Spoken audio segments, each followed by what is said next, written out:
اور ابھی آپ کو اہم خبر دیں گے، توسیع فنڈ سہولت پروگرام کے تحت قرض حصول کا منصوبہ۔ IMF سے نئے قرض پروگرام پر دستخط کا امکان ہے۔ آئندہ مالی سال بجٹ کے لیے IMF وزارت خزانہ کو تجاویز دے گا۔ IMF کے ساتھ $6 ارب کا نئے قرض پروگرام پر دستخط کا امکان ہے۔ مزید تفصیلات جانیں گے عمر حیات خان سے۔ جی عمر، بتائیے۔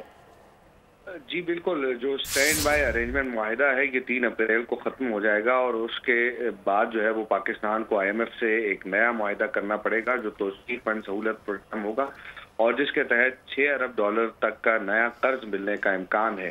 اور یہ قرض کے حصول کے حوالے سے جو ہے نئے پروگرام پر جو بات چیت کا عمل ہے وہ جو اسٹینڈ بائی ارینجمنٹ ہے اس کے جو مشن چیف کے قیادت میں وفد آئے گا، اسی کے ساتھ ہی یہ ملاقاتیں ہوں گی اور اسی میں یہ مذاکرات ہوں گے۔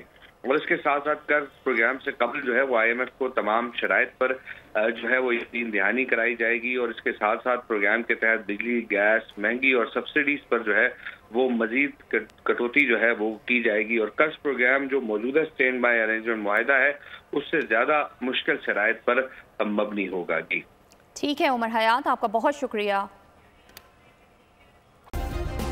سبسکرائب کریں اور بیل دبائیں تاکہ کوئی خبر رہ نہ جائے۔